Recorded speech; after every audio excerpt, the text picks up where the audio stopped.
Hello friends, creative Bangla YouTube চ্যানেলে আপনাদের সকলকে জানাই স্বাগতম।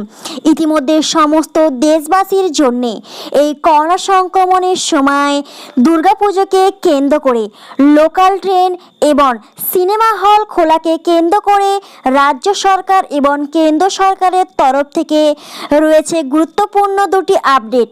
তাই আপনি যদি একজন ভারতবাসী হওয়ার পাশাপাশি পশ্চিমবঙ্গের স্থায়ী বাসিন্দা হয়ে থাকেন অথবা এই করোনা সংক্রমণের সময় নিজেকে যদি একজন সচেতন নাগরিকের পরিচয় দিয়ে থাকেন, তাহলে ভিডিওটিকে একটুকু স্কিপ না করে শুরু থেকে শেষ পর্যন্তই মনোযোগ সহকারে দেখতে থাকুন, কেননা এই প্রত্যেকটি আপডেটই একজন ভারতবাসীর জানা অত্যন্ত গুরুত্বপূর্ণ।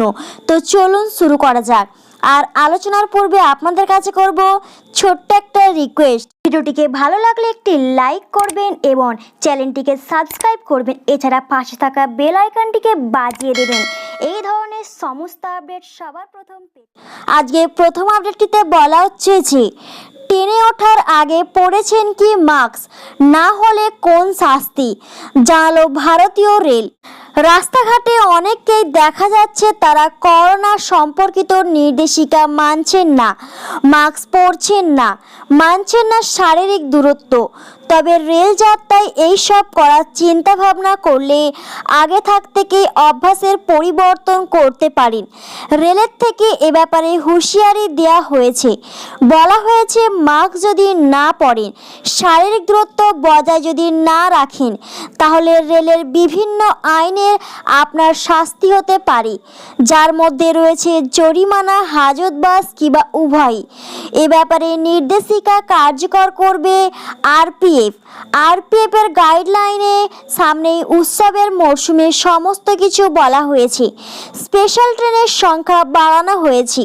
7 মাস ঘরে বন্ধ থাকার পর অনেকেই আর দিনগুলিকে সেভাবে কাটাতে রাজি নন, তারা একটু স্বাধীন হতে চান।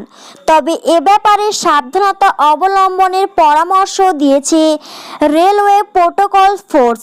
তাদের তরফে গাইডলাইন জারি করে জানানো হয়েছে, রেলের সীমানায় প্রবেশ করলে এই সব গাইডলাইনগুলি কার্যকর হয়ে যাবে।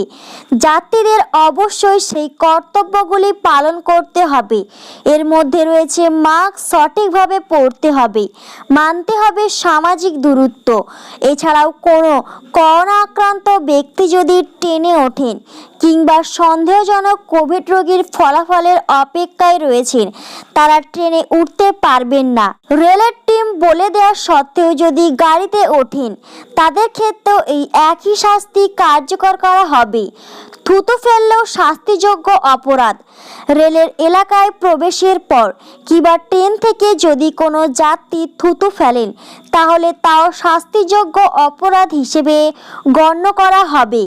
এছাড়াও কোনো যাত্রী যদি কোনো অস্বাস্থ্যকর পরিস্থিতি তৈরি করে, তাও শাস্তিযোগ্য অপরাধ।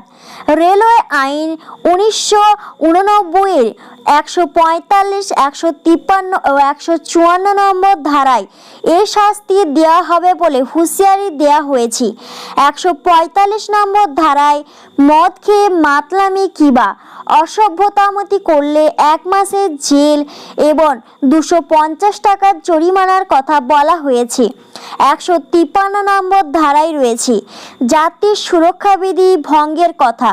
এ ব্যাপারে সর্বোচ্চ 5 বছরের জেল ও জরিমানা উভয় হতে পারে। রেলের 154 নম্বর ধারা ভঙ্গ করলে 1 বছরের জেল কিংবা জরিমানা কিংবা উভয় হতে পারে। তাহলে ফ্রেন্ডস, এই করোনা সংক্রমণের মধ্যেই পুজোর মরশুমে যেহেতু যাত্রীদের সুবিধার্থে আরও বেশি স্পেশাল ট্রেন বাড়ানো হয়েছে, তাই এক্ষেত্রে আপনাদের অতি অবশ্যই সামাজিক দূরত্ববিধি মানতে হবে, মাস্ক পরতে হবে এবং সরকারের সমস্ত ধরনের কোভিড বিধি মানতে হবে। এছাড়াও আজকের আরও একটি গুরুত্বপূর্ণ আপডেটটিতে বলা হচ্ছে যে আজ থেকেই খুলছে সিনেমা হল, যার আগে দেখে নিন নিয়মবিধি। পঞ্চম পর্যায়ের আনলক পর্ব থেকে 15ই অক্টোবর থেকে সমস্ত সিনেমা হল খুলে দেওয়ার অনুমতি দিয়েছে কেন্দ্রীয় সরকার। কোভিড-19 অতিমারির আবহে সিনেমা হলগুলি খুলতে মেনে চলতে হবে নির্দিষ্ট একগুচ্ছ নিয়ম। প্রায় 7 মাস পর দিল্লি, উত্তর উত্তরপ্রদেশ, মধ্যপ্রদেশ এবং হরিয়ানায় সিনেমা হল খুলছে। পশ্চিমবঙ্গে অবশ্য হাতে গোনা সিঙ্গেল স্ক্রিন ও মাল্টিপ্লেক্স খুলতে আপাতত, যদিও শুক্রবার থেকে আরও বেশ কয়েকটি সিনেমা হল খোলা হবে। পরিস্থিতি বিবেচনা করে দুর্গাপুজোর আগেই আরও বেশ কিছু সিনেমা হল খুলতে পারে বলে জানা গিয়েছে। এ ব্যাপারে ইতিমধ্যে গাইডলাইন প্রকাশ করেছেন কেন্দ্রীয় তথ্য ও সম্প্রচার মন্ত্রী প্রকাশ জাভড়েকর। এই নির্দেশিকায় বলা হয়েছে যে 15ই অক্টোবর থেকে সমস্ত সিনেমা হল খোলা হবে। আসন সংখ্যা 50% দর্শকে প্রবেশের অনুমতি দেওয়া হবে। যে আসন দর্শক শূন্য থাকবে সেগুলিকে চিহ্নিত করতে হবে। হ্যান্ড ওয়াশ ও হ্যান্ড স্যানিটাইজার রাখতে হবে। থার্মাল স্ক্যানারের ব্যবস্থা রাখতে হবে। শুধুমাত্র উপসর্গহীন দর্শকদের প্রবেশের অনুমতি দেওয়া হবে। টিকিটের জন্য ডিজিটাল পেমেন্টের সাহায্য নিতে হবে। প্রেক্ষাগৃহে নিয়মিত পরিষ্কার করতে হবে। পর্যাপ্ত সংখ্যক কাউন্টার রাখতে হবে। বিরতির সময় দর্শকদের চলাচল নিয়ন্ত্রণ করতে হবে এবং শারীরিক দূরত্ব বজায় রেখে দর্শকের আসন বিন্যাস করতে হবে। কন্ট্যাক্ট ট্রেসিংয়ের জন্য দর্শকের মোবাইল নাম্বার লিখে রাখতে হবে। সিনেমা হলে কর্মীদের জন্য মাস্ক, পিপি বাধ্যতামূলক। হলের ভেতরে শুধুমাত্র প্যাকেটজাত খাবার নিয়ে প্রবেশের অনুমতি মিলবে। একাধিক খাবার এবং পানীয় স্টল রাখতে হবে। দর্শকদের মোবাইলে আরোগ্য সেতু অ্যাপ থাকতে হবে বাধ্যতামূলকভাবে। এছাড়াও করোনা সংক্রমণ মোকাবিলার যাবতীয় বিধি মেনে চলতে হবে। তার বিস্তারিত বিবরণ টুইটারে জানিয়েছেন পিআইবি। প্রসঙ্গত, পঞ্চম পর্যায়ে আনলকে ফের স্কুল খোলার জন্য নয়া নির্দেশিকা প্রকাশ করেছে শিক্ষা মন্ত্রক।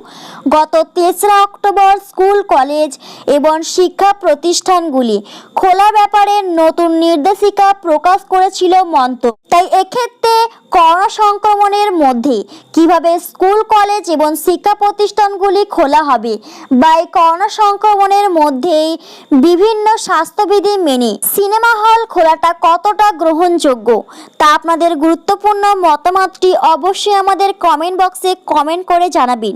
এছাড়া ভিডিওটিকে যদি আপনার ভালো লেগে থাকে তাহলে অতি অবশ্যই ভিডিওটিকে জনস্বার্থে প্রচুর পরিমাণে শেয়ার করবেন, কেননা আপনাদের করা একটি মাত্র শেয়ারই এই সমস্ত আপডেটগুলিকে অন্যদের কাছে পৌঁছে দিতে পারে এবং তারাও এই সমস্ত বিষয়গুলিতে অবহিত হবে। Thank you friends, thank you for watching.